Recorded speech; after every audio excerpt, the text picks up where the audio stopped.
अस्सलाम वालेकुम, welcome to my channel. पर्सलीन के ऊपर काफ़ी खूबसूरत फ्लावर्स खिल रहे हैं और ब्रिंजल प्लांट है हमारे, इनके ऊपर भी काफ़ी अच्छे से हमें ब्रिंजल मिलना शुरू हो गए हैं। ये मेरी दूसरी दफ़ा की हार्वेस्टिंग है। लास्ट ईयर के मेरे ये प्लांट ग्रो किए हुए थे सीड से, तो लास्ट ईयर तो इतनी अच्छी फ्रूटिंग इन्होंने नहीं की, लेकिन जैसे ही समर सीज़न एंड हुआ है तो अब आके इन्होंने काफ़ी अच्छे से फ्रूटिंग करना शुरू कर दिया।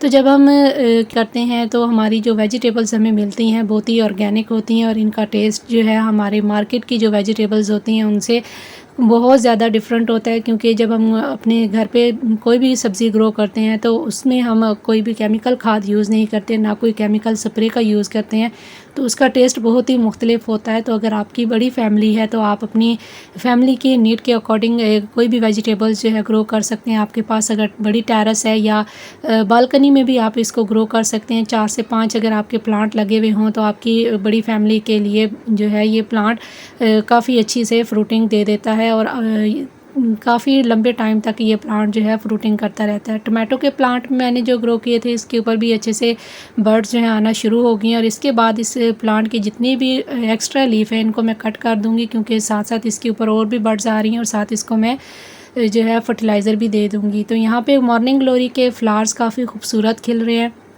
बहुत ही अच्छी ब्लूमिंग हो रही है। 5 से 6 कलर मेरे गार्डन में इसके ऊपर खिले हैं। अर्ली मॉर्निंग का टाइम है अभी इस वक्त और काफ़ी अच्छे से फ्लावर जो है इन खिलना शुरू हुए हैं और ये अब इनके फ्लावर जो है काफ़ी देर तक खिले रहते हैं। 12 बजे तक इसके फ्लावर जो हैं काफ़ी देर तक जो है खिले रहते हैं, क्योंकि सूरज की जो रोशनी है उसमें तपिश जो है वो बहुत कम हो रह गई है, इतनी ज़्यादा तपिश नहीं है, तो इसलिए इसके फ्लावर जो है अब काफ़ी देर तक खिले रहते हैं, जो देखने में काफ़ी खूबसूरत लगते हैं। अर्ली मॉर्निंग ही खिलते हैं और 12 बजे तक इसके फ्लावर जो हैं खिले रहते हैं।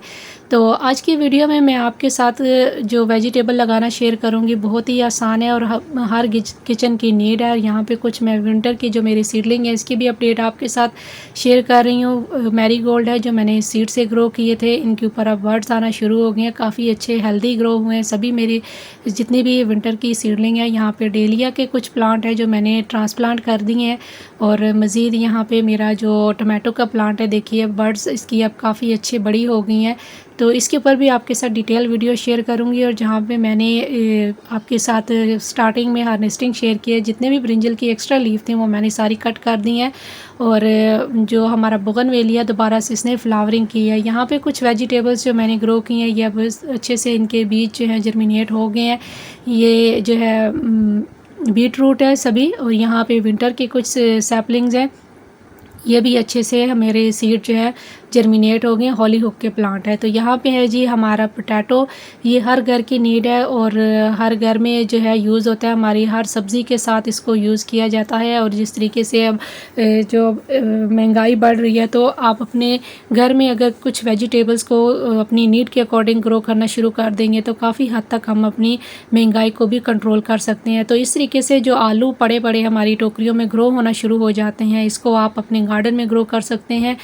जो आपको ऊपर से स्प्राउटिंग नज़र आ रही है ये इसकी आँख कहलाती है, इसी से ये प्लांट इसके नए बनते हैं और यही ये बीज भी कहलाता है। आलू का बेसिकली कोई बीज नहीं होता, जो इसकी आँखें निकलती हैं स्प्राउट हुई हुई यही इसके बीज कहलाते हैं। तो मिट्टी आपने जो लेनी है वो भल मिट्टी लेनी है, इसके लिए वेल ड्रेन सॉइल चाहिए।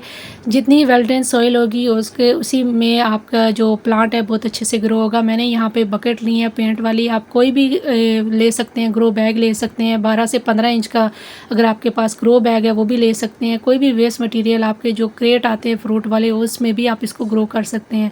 तो मिट्टी जो आपने लेनी है, अगर आप 60% जो है भल मिट्टी या कोई भी नॉर्मल गार्डन सॉइल ले रहे हैं तो उसमें आप जो है 40% आप काउडंग यूज़ कीजिए, अच्छी गली सड़ी हुई, क्योंकि ये हैवी फीडर होता है तो इसलिए आप इसमें अच्छी क्वांटिटी में गोबर की खाद डालें। अगर आपके पास गोबर की खाद नहीं है, जो भी आप अपने पौधों के लिए खाद यूज़ करते हैं जिसमें वर्मी कंपोस्ट या पत्तों की खाद या कोई भी किचन वेस्ट से बनी हुई खाद है आप इसमें मिक्स कर सकते हैं।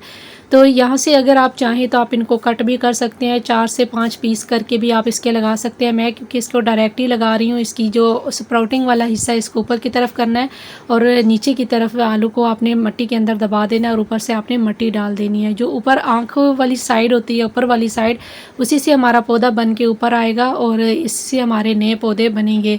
तो आलू की जो काश्त है वो 15 अक्टूबर से 15 नवंबर तक जो है की जाती है। जितने भी हमारे मैदानी इलाके हैं वहाँ पे अभी जो है आलू की काश्त चल रही है, तो टाइम शुरू हो गया। तो अभी भी आप जो है अपने गार्डन में इसको ग्रो कर सकते हैं। अगर आपके पास स्पेस है तो आप ज़रूर इस वेजिटेबल को अपने गार्डन में ग्रो कीजिए। और ऑर्गेनिक वेजिटेबल जितनी भी होती हैं वो हमारी सेहत के लिए बहुत अच्छी होती हैं, क्योंकि हम इनमें कोई भी केमिकल नहीं यूज़ करते।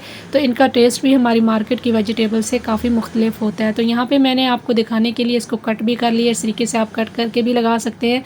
4 से 5 पीस करके आप एक आलू के भी लगा सकते हैं। उससे आपके प्लांट जो है काफ़ी अच्छे जो है क्वांटिटी में बनेंगे। तो इसके बाद ऊपर से मिट्टी को अच्छे से पानी से नम कर देना है, ताकि हमारे जितने भी स्प्राउट हुए हुए आलू हैं वो अच्छे से जो है इनको नमी मिल जाए। बहुत ज़्यादा ओवर वाटरिंग बिल्कुल भी नहीं करनी, नहीं तो आपके आलू जितने भी आपने लगाए हैं अंदर पड़े पड़े ही गल जाएंगे। ओवर वाटरिंग बिल्कुल भी नहीं करनी है आपने, पानी का बहुत ज़्यादा ध्यान रखना है। और जब आपको हल्की ऊपर से लेयर ड्राई लगे मिट्टी की, तो तब आपने दोबारा पानी देना है। तो फुल इसको सन पे रखना है, फुल डे की सनलाइट पे, डायरेक्ट सनलाइट पे रखना है। पार्शियल शेड में अभी बिल्कुल भी नहीं रखना, क्योंकि अब जो दिन के टाइम का सूरज है वो भी, धूप जो है अब काफ़ी ठंडी हो गई है, इतनी ज़्यादा अब तपिश नहीं रही। तो आप इसको डायरेक्ट सनलाइट पे रखिए, ताकि आपके जो प्लांट हैं वो अच्छे से स्प्राउट हों। तो आप इस तरीके से आलू को ग्रो कर सकते हैं अपने घर पर भी, और ऑर्गेनिक खाइए और ऑर्गेनिक ग्रो कीजिए। तो उम्मीद है कि वीडियो आपके लिए हेल्पफुल रही होगी। तो इंशाल्लाह फिर मिलेंगे, तब तक के लिए अल्लाह हाफिज़।